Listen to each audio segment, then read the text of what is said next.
Break के बाद एक बार फिर से स्वागत है आपका मुसलमान कल आजकल में। दो खास मेहमान हमारे साथ में बने हुए हैं, मुफ्ती अब्दुल क़य्यूम साहब हमारे साथ में बने हुए हैं और दूसरे मौलाना अब्दुल्ला साहब हमारे साथ में जुड़े हुए हैं। हम बातचीत कर रहे हैं। हम आपको बता दें कि अहमदाबाद के गुजरात के जो अक्षरधाम हमले का ये मामला था, 6 लोगों को गिरफ़्तार किया गया था और उनमें से कुछ लोगों को जो है वो सज़ाए मौत दी गई, फांसी की सज़ा सुनाई गई थी। लेकिन उसके बाद में अदालत उज़्मा से 6 के 6 मुलज़िमीन जो थे उन्हें बाइज़्ज़त बरी किया अदालत उज़्मा ने। और उसके बाद जो है वो मुफ्ती अब्दुल क़य्यूम साहब ने ख़ुद की अपनी एक किताब लिखी जिसमें 11 साल उन्होंने जिस तरीके से सलाखों के पीछे बिताए, किस तरीके से उनको टॉर्चर किया गया, किस दौर से वो गुज़रे, किस तरीके से उनकी फ़ैमिली ने जो है वो किस तरीके से सफ़र किया, पूरी किताब में जो उन्होंने बताया गया। अपनी आप बीती बता रहे हैं, हमारे साथ में जुड़े हुए हैं।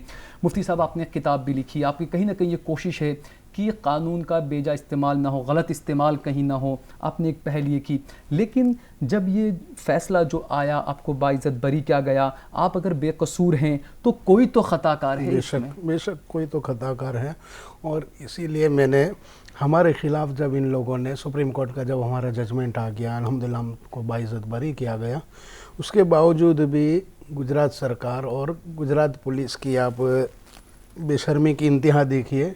इन्होंने हमारे ख़िलाफ़ रिवीज़न की सुप्रीम कोर्ट के अंदर और नज़र षानी की अपील की, लेकिन अल्हम्दुलिल्लाह हम बाइज़्ज़त बरी हुए हैं। पहले बेकसूर थे, न कभी ऐसा सोचा भी था और न पहले आतंकवादी था, न आज हूँ, न कभी इंशाअल्लाह बनना है। सुप्रीम कोर्ट का जो इंसाफ जो था, जो जजमेंट था, वो इतना प्यारा था। सुप्रीम कोर्ट ने 9 पॉइंट्स निकाले थे और सारे ही में हमें क्लीन चिट दी थी। सैंक्शन से सुप्रीम कोर्ट ने शुरुआत की है कि सबसे पहले तो आपने पोटा लगाने के लिए जो अदालत वजारत दाखिला की जो मंजूरी लेना ज़रूरी होता है, सैंक्शन इसे कहा जाता है, होम मिनिस्ट्री की ज़रूरत। तो वहीं से गलत किया है गुजरात, शुरुआत ही बुनियादी इनकी गलत थी। कमाल तो ये था कि जो होम सेक्रेटरी से जब हमारे वकील ने सवालात पूछे, होम सेक्रेटरी केसी कपूर आए थे गुजरात सरकार की जानिब से, उन्हें झूठ पर झूठ बोलते गए, झूठ पर झूठ बोलते गए, लेकिन फंसते गए, जितना झूठ बोलते गए फंसते गए। और कमाल ये है कि पोटा हम पर लगा दी गई 30 तारीख को, 30 अगस्त को, और सैंक्शन आ रही है नवंबर के अंदर, 3 महीने के बाद, जबकि कानून ये है कि पहले सैंक्शन होगी, उसके बाद ही पोटा लगेगी। तो जितना झूठ बोलते गए फंसते गए। इसलिए सुप्रीम कोर्ट ने सैंक्शन से शुरुआत की और लिखा कि होम मिनिस्टर ने, होम सेक्रेटरी ने, होम डिपार्टमेंट ने, सारों ही ने नॉन एप्लीकेशन ऑफ माइंड, कि इन्होंने सैंक्शन लगाने में अपने दिमाग का इस्तेमाल ही नहीं किया है, गलत सैंक्शन लगाई। फिर कन्फेशनल स्टेटमेंट के ऊपर भी सुप्रीम कोर्ट ने बड़ी प्यारी कमेंट की, बहुत अच्छी कमेंट की है कन्फेशनल स्टेटमेंट के ऊपर। जिन लोगों ने कन्फेशनल स्टेटमेंट लिया, एसीपी गढ़वी ने, और फिर सीजेएम जो हैं चीफ जुडिशल मजिस्ट्रेट, उसके ऊपर भी सुप्रीम कोर्ट ने बड़ी अच्छी कमेंट की है कि आधे घंटे में आपने कन्फेशनल स्टेटमेंट दर्ज भी कर लिया, उनको पढ़कर सुना भी दिया, उनको सोचने का मौका भी दे दिया।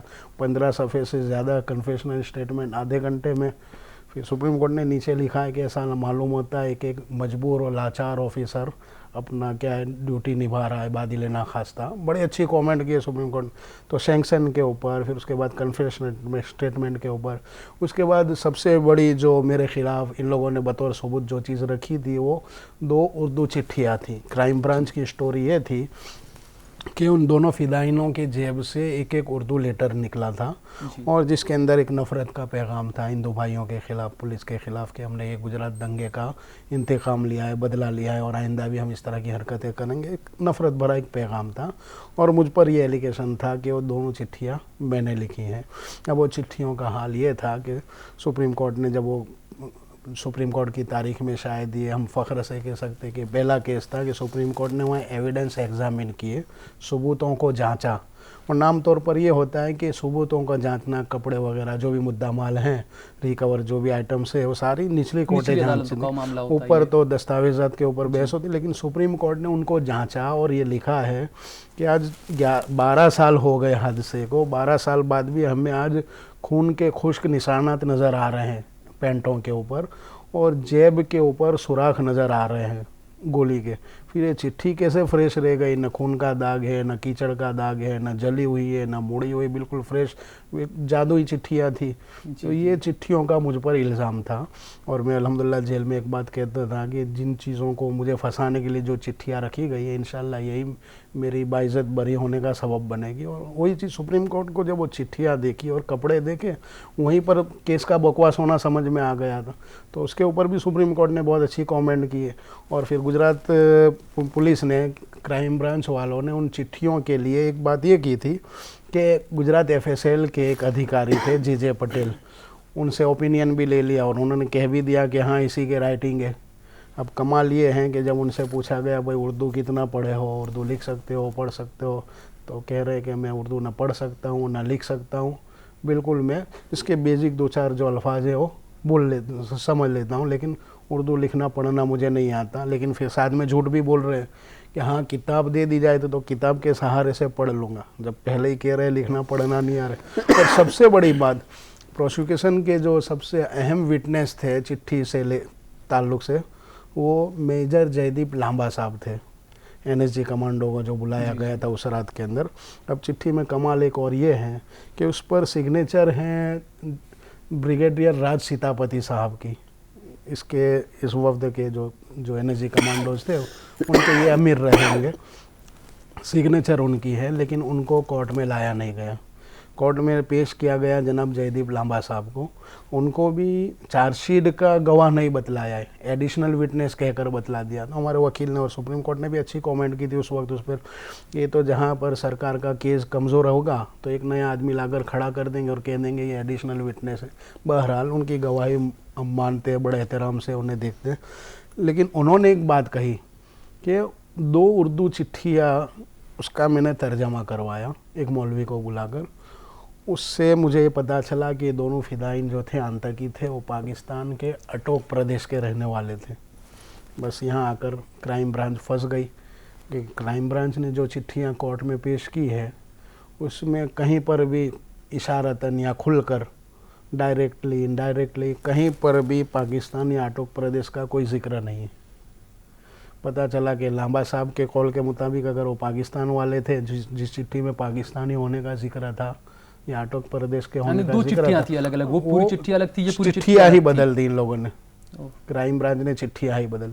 और जुल्म इनका देखिए, इनकी ख़यानत देखिए कि मैंने रिहाई के बाद बहुत सारी वेबसाइटें वगैरह भी चेक की, किताब के लिए कुछ मदद लेना था मुझे, तो उसमें अक्षरधाम मंदिर के ताल्लुक़ से कुछ वेबसाइट भी देखी। तो उसमें जो दिया है उसमें ये लिखा है कि बनाव के बाद मौलाना दाऊद कौसर अशरफी नाम के एक मौलवी को लाकर तर्जमा किया गया था इन दोनों चिट्ठियों का। वो मौलवी ने तर्जुमा किया था, गांधीनगर सेक्टर 18 शायद, मौलाना दाऊद कौसर अशरफी।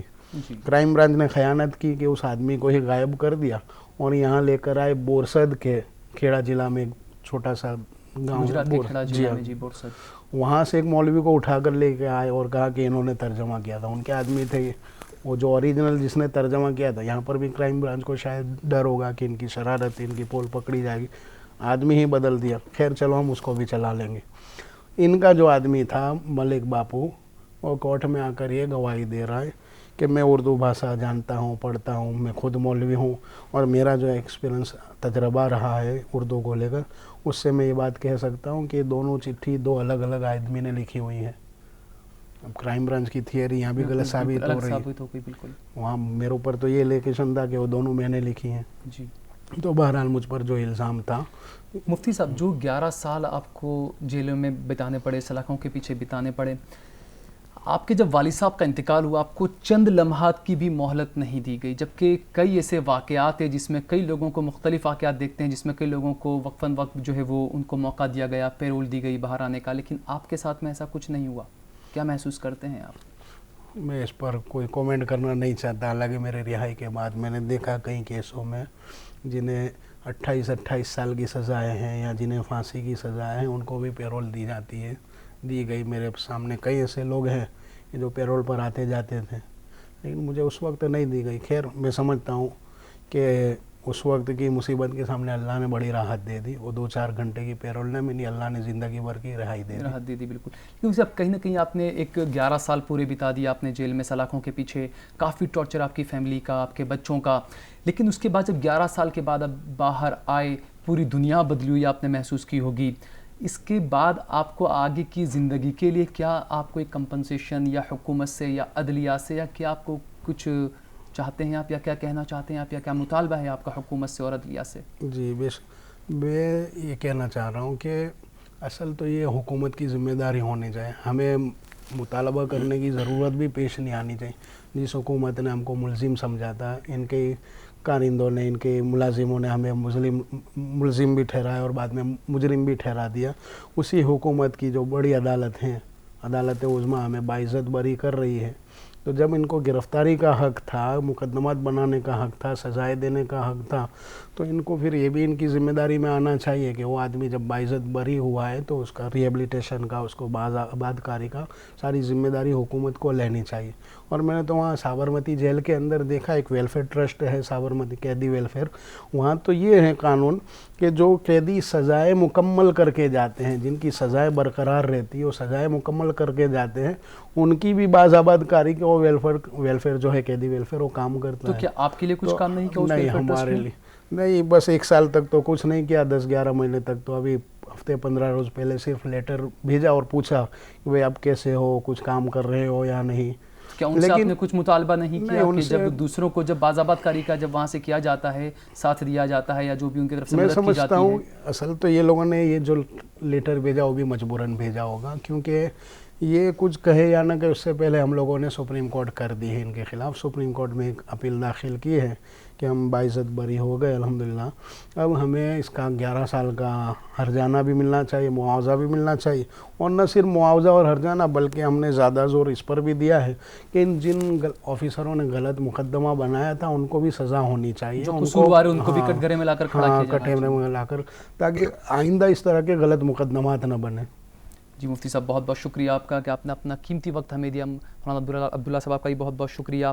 तो जिस तरीके से जो बेगुनाह मुसलमानों को जेल में भरा जाता है, ठूंसा जाता है, उनके बाद जब वो एक लंबे अरसे के बाद जब वो उनकी बाइज़्ज़त बरी जब उन्हें किया जाता है, तो उनकी आगे की ज़िंदगी के लिए क्या उनकी बाज़ाबादकारी के लिए कोई फ़ैसला लिया जाना चाहिए, क्या उन्हें मदद की जानी चाहिए, ये मुतालबा जो है वो हर शख्स को रहता है जो बाइज़्ज़त बरी होता है। ठीक उसी तरीके से मुफ्ती अब्दुल क़य्यूम साहब हमारे साथ थे, उनका भी यही मुतालबा है कि 11 साल जो उन्होंने बिताए सलाखों के पीछे, और 11 साल बाद जब जेल से बाहर निकले, बाइज़्ज़त बरी होकर जब वो बाहर निकले, तो उन्हें काफ़ी कुछ बदला हुआ लगा, दुनिया पूरी बदल गई थी। लेकिन कहीं ना कहीं एक सवाल उनके दिल में अब ये भी होता है कि उनकी बाज़ाबादकारी के लिए, उनकी आगे की ज़िंदगी को वो कैसे बसर करें। ये बात सिर्फ मुफ्ती अब्दुल क़य्यूम साहब की नहीं, बल्कि इन्हीं की तरह कई लोग ऐसे हैं, कई मुसलमान ऐसे हैं जिन्हें जेलों में भरा गया है, बेकसूर जो है वो बरसों से जेलों में हैं, उनके लिए जो है वो एक ये बड़ा सवाल उठा हुआ है।